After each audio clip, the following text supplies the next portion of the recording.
Continuing Plutarch's Lives, translated by John Dryden, revised by Arthur Hugh Clough.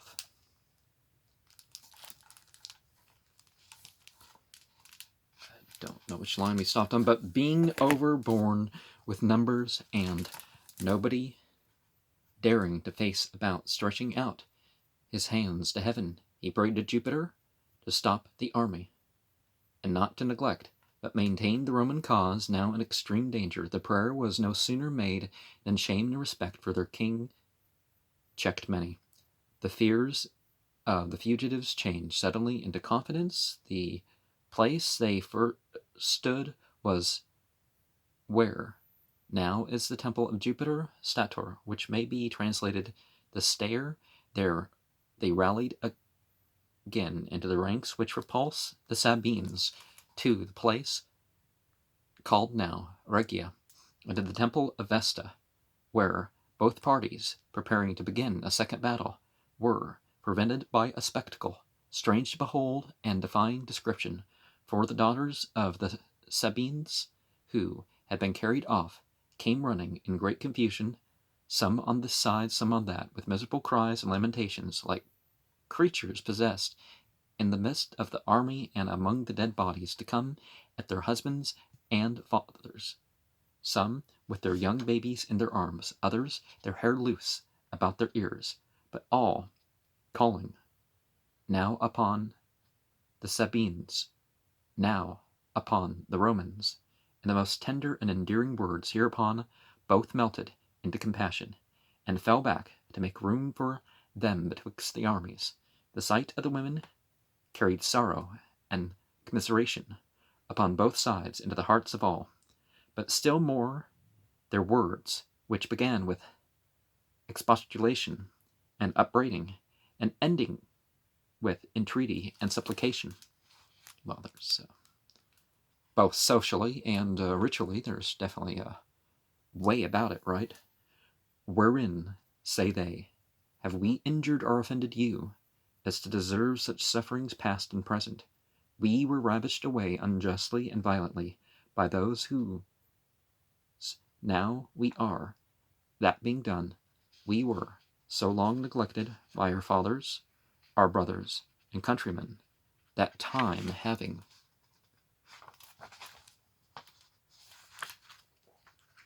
I thought there was a page in the middle here. Now the strictest bonds united us to those we once mortally hated, has made it impossible for us not to tremble at the danger and weep at the death of the very men who once used violence to us. You did not come to vindicate our honor while we were virgins against our assailants, but do come now to force away wives from their husbands, and mothers from their children, a succor more grievous to its wretched objects than the formal betrayer and neglect of them, which shall we call the worse, their love-making or your compassion.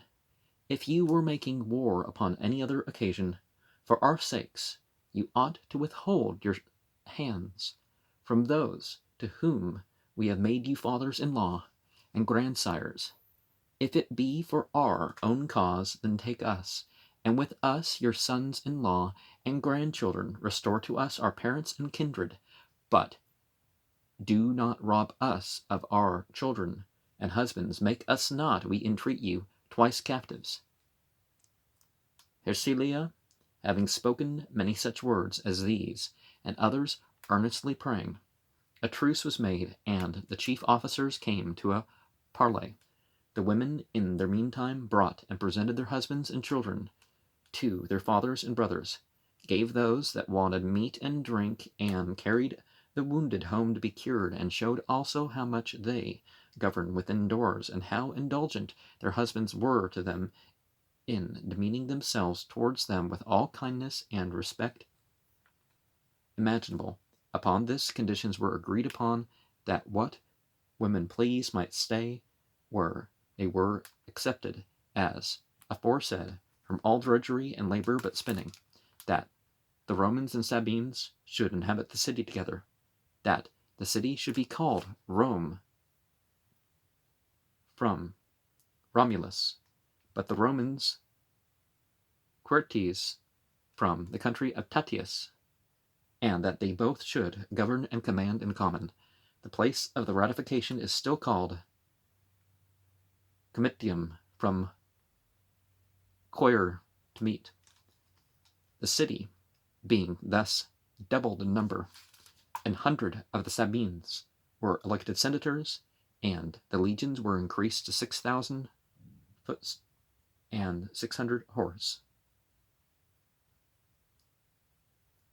Then they divided the people into three tribes. The first from Romulus, named Rhamnensis; the second from Tatiensis; the third Bucharest, from the Lucus or grove where the asylum stood, whither many fled for sanctuary and were received into the city, and that they were just there, the very name of tribe and tribune seemed to show. Each tribe contained 10 curia, or brotherhoods, which some say took their names from the Sabine women, but that seems to be false, because many had their names from various places, though it is true they then constituted many things in honor to the women, as to give them the way whether they met them, to speak no ill word in the presence, not to appear naked before them, or else be liable to prosecution before the judge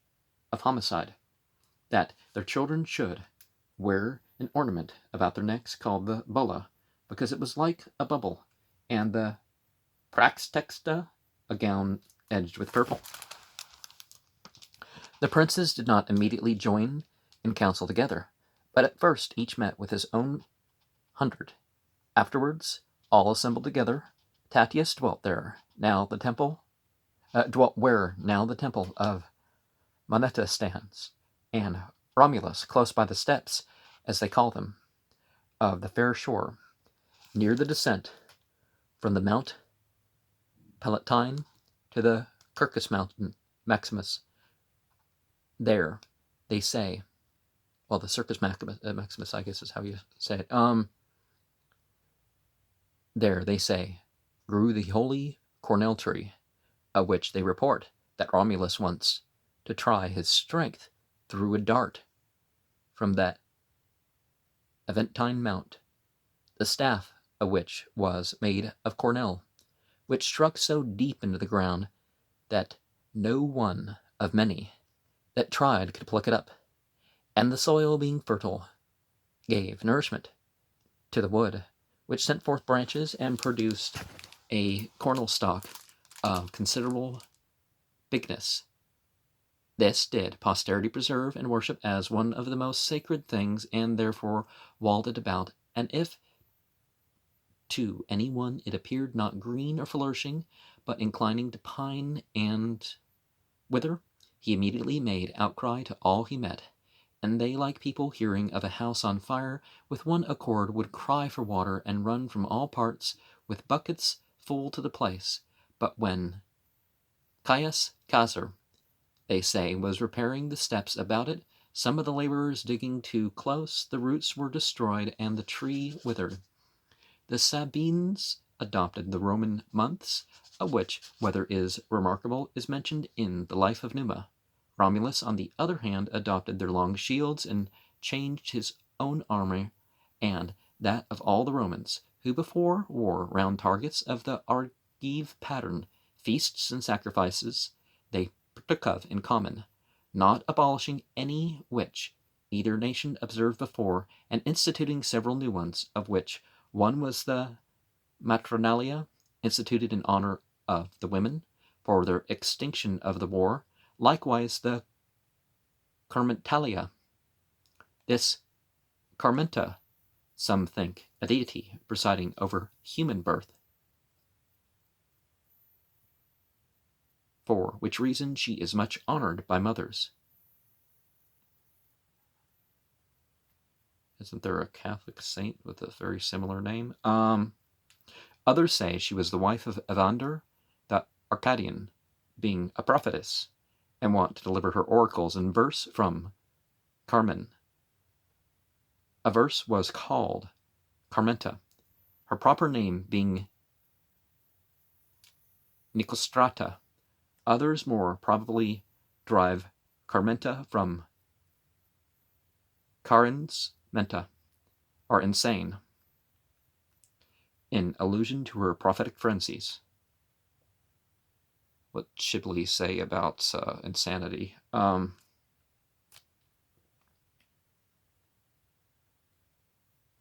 the feast of Palilia, we have spoken before. The Lupercalia, by the time of its celebration, middle of February, may seem to be a feast of purification, for it is solemnized on the Dies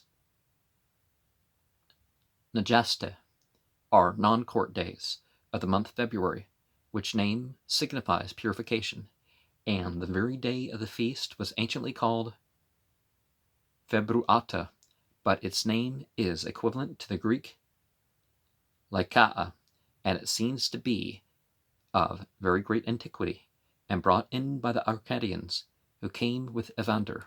So perhaps it was the cross-quarter of February celebration that got moved to a different part of the month.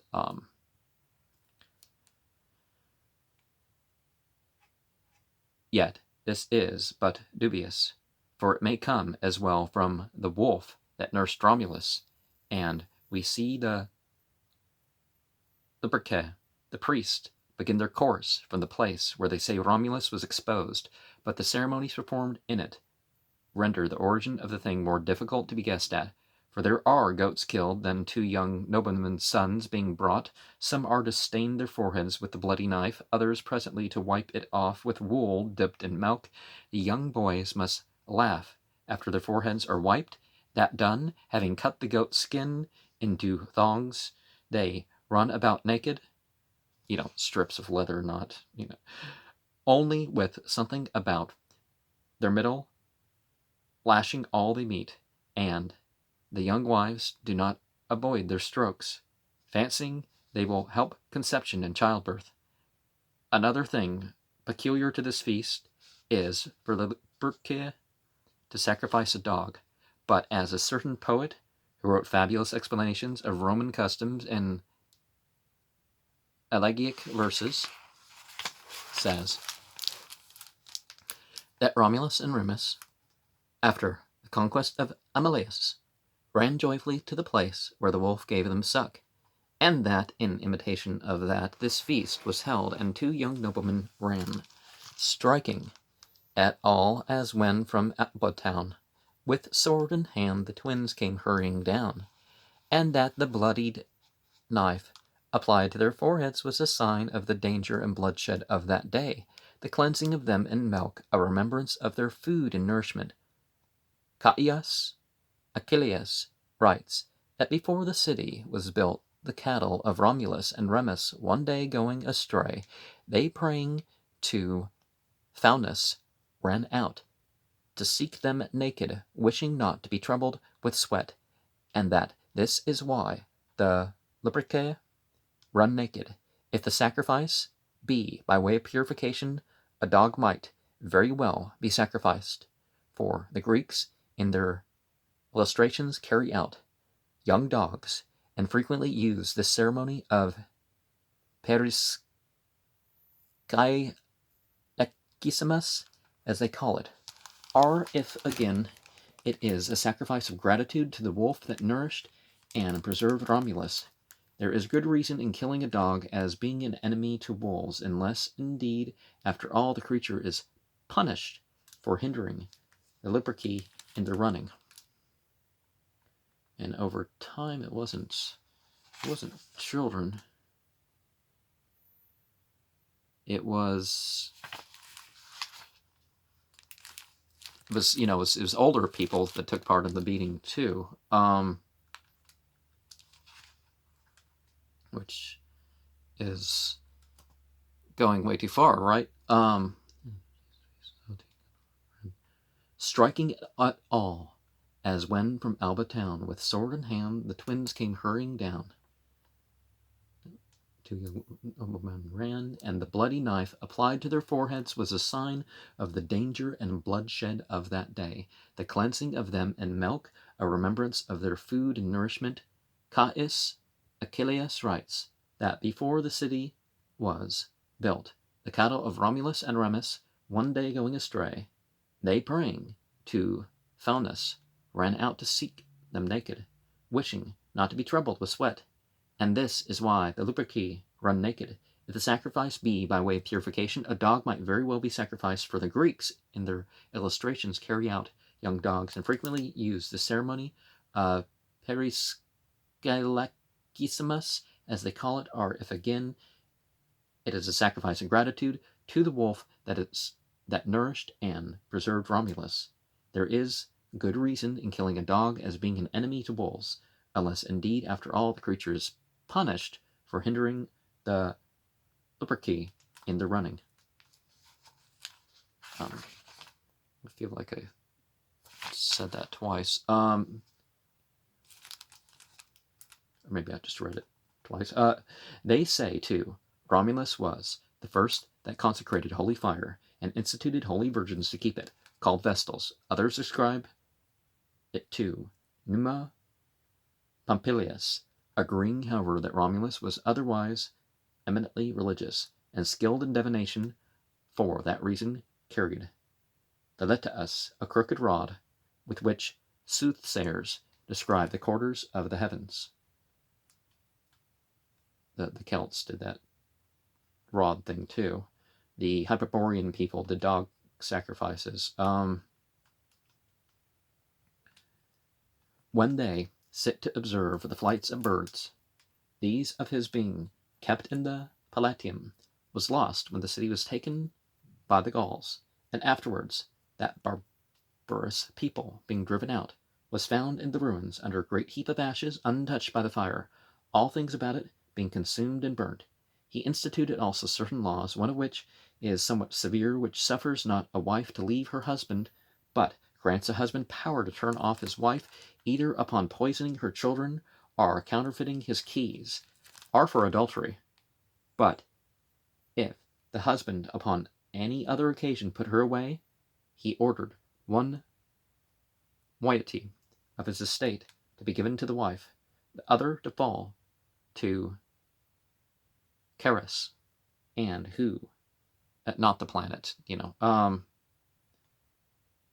although, yeah, kind of the planet in a way, but the entity related to the planet, and whoever cast off his wife to make an atonement by sacrifice to the entities of the dead.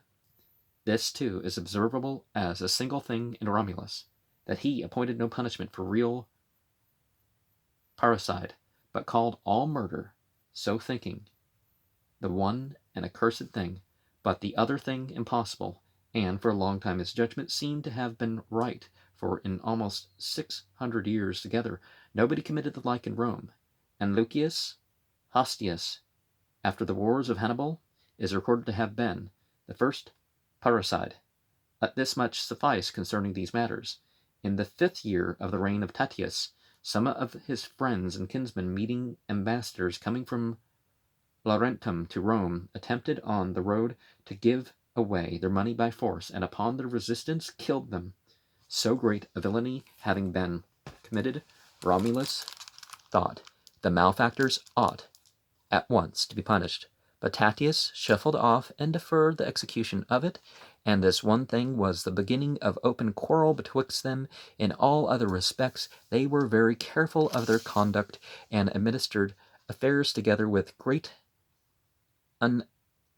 anonymity, the relations of the slain being debarred of lawful satisfaction by reason of Tatius fell upon him as he was sacrificing with Romulus at Lavinium, and slew him, but escorted Romulus home, commending and extolling him for a just prince. Romulus took the body of Tatius and buried it very splendidly in the Aventine mountain, near the place called Armillastrium, but altogether neglected revenging his murder. Some authors write that the city of Laurentum, fearing the consequences, delivered up the murderers of Tatius, But Romulus dismissed them, saying one murder was requited with another. This gave occasion of talk and jealousy, as if he were well pleased at the removal of his co-partner in the government.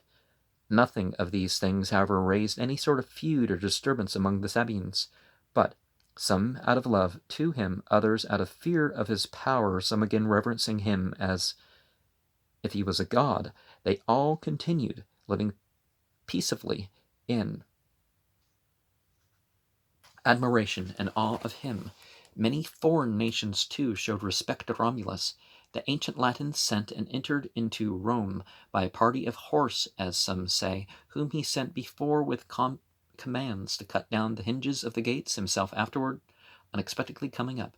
Others say, they having first made the invasion, plundering and ravaging the country and suburbs, Romulus lay in ambush for them, and having killed many of their men, took the city, but nevertheless did not raze or demolish it, but made it a Roman colony, and sent thither, on the Ides of April, 2,500 inhabitants. Soon after a plague broke out, causing sudden death without any previous sickness. It infected also the corn with unfruitfulness, and cattle with barrenness.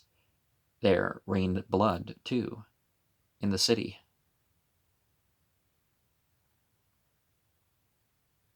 So that, to their actual sufferings, fear of the wrath of what they considered to be gods was added. And I can't be the only one who starts thinking of a Slayer song when reading that line. But when the same mischiefs fell upon Laurentum, then everybody judged it was divine vengeance that fell upon both cities, for the neglect of executing justice upon the murderer of Tatius and the ambassadors. But the murderers on both sides being delivered up and punished, the pestilence visibly abated, and Romulus purified the cities with lustrations, which they say even now are performed at the wood called Ferentina. But before the plague ceased, the Camertines invaded the Romans and overran the country, thinking them by reason of the distemper unable to resist. But Romulus at once made head against them, and gained the victory with the slaughter of 6,000 men. Then took their city, and brought half of those he found there to Rome, sending from Rome to Camerium double their number he left there. And this was done on the 1st of August. So many citizens had he to spare in 16 years' time from his first founding Rome. Among their other spoils, he took brazen 4-horse chariot from Camerium, which he placed in the temple of Vulcan, setting on it his own statue, with a figure of victory crowning him. The Romans caused this delay, gathering strength. Their weaker neighbors shrunk away, and were thankful to be left untouched. But the stronger, out of fear or envy, thought they ought not to give way to Romulus, but to curb and put a stop to his growing greatness.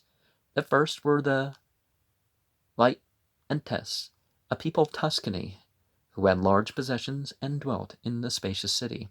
They took occasion to commence a war by claiming Fidenta as belonging to them, a thing not only very unreasonable but very ridiculous, that they who did not assist them in the greatest extremities, but permitted them to be slain, should challenge their lands and houses, when, in the hands of others, being scornfully retorted upon by Romulus in his answers, they divided themselves into 2 bodies. With one they attacked the garrison of Fidena, the other marched against Romulus. That which went against Fidena got the victory, and slew 2,000 Romans.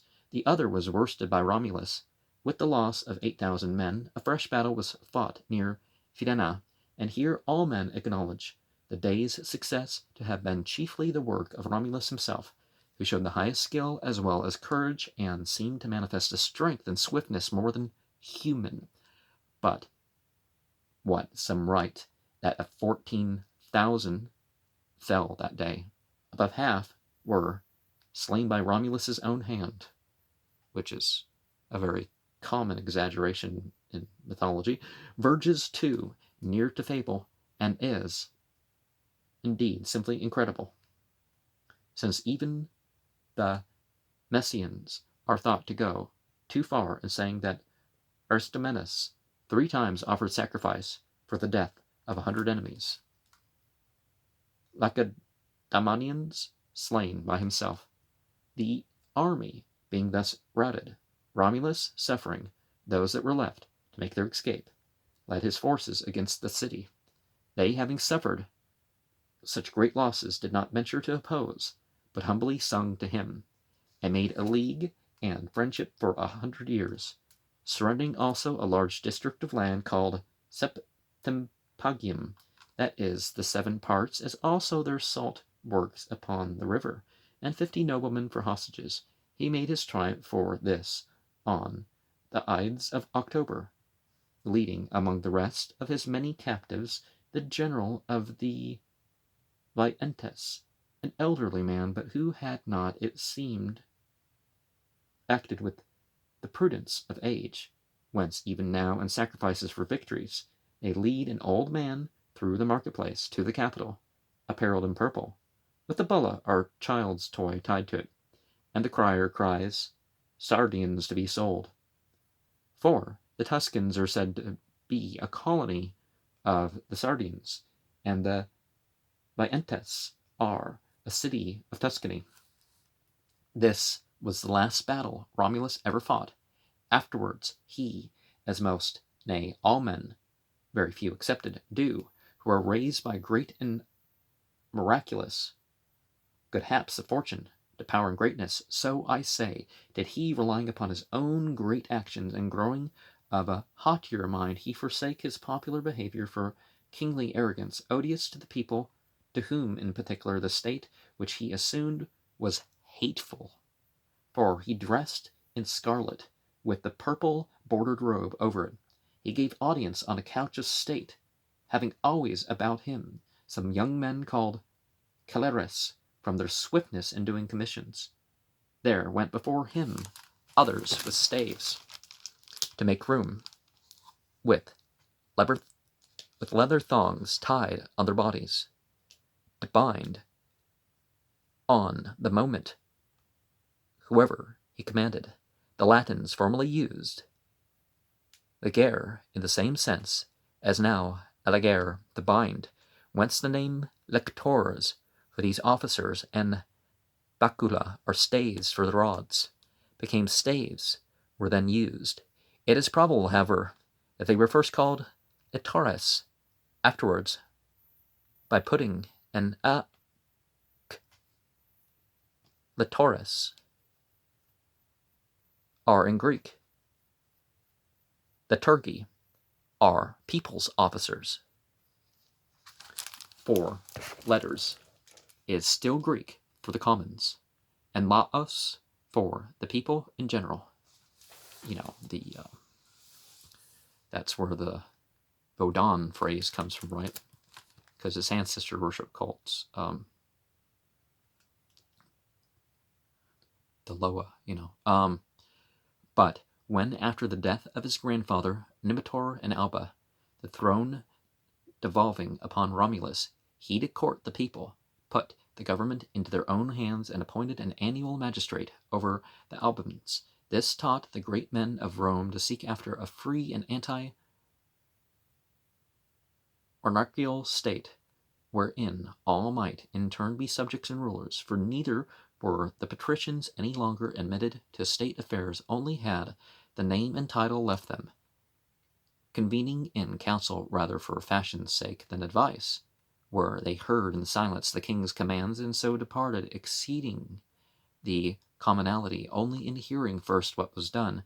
These and the like were matters of small moment, but when he of his own accord parted among the soldiers what lands were acquired by war and restored by the Vientes, their hostages, the Senate neither consenting nor approving of it, then indeed he seemed to put a great affront upon them, so that on his sudden and strange disappearance, a short while after, the Senate fell under suspicion and calumny. He disappeared on the nones of July, as they now call the month, which was then Quintilis, having leaving nothing of certainty to be related of his death, only the time, as just mentioned. For on that day many ceremonies are still performed in representation of what happened. And that's dramatic reenactment is a key point of religious rituals, like the calendar, itself. Neither is this uncertainty to be thought strange, seeing the manner of death of Scipio Africanus, who died at his own home after supper, has been found capable neither of proof nor disproof, for some say he died a natural death, being of a sickly habit, others that he poisoned himself, others again that his enemies breaking in upon him in the night stifled him. Yet Scipio's dead body lay open to be seen of all, and anyone from his own observation might form his suspicions and conjectures, whereas Romulus, when he vanished, neither the latest part of his body nor any remnant of his clothes to be seen, so that some fancied the senators, having fallen upon him in the temple of Vulcan, cut his body into pieces, and took each part away in his bosom. Others think his disappearance was neither in the temple of Vulcan nor with the senators only, but that it came to pass that, as he was haranguing the people without the city, near a place called the Goat's Marsh, on a sudden, strange and unmechanical disorders and alterations took place in the air. The face of the sun was darkened, and the day turned into night, and that too no quiet peaceful night, but with terrible thunderings and boistering winds from all quarters, during which the common people dispersed and fled, but the senators kept close together, the tempest being over and the light breaking out. The people gathered again, they missed and inquired for their king. The senators suffered them not to search or busy themselves about the matter, but commanded them to honor and worship Romulus as one taken up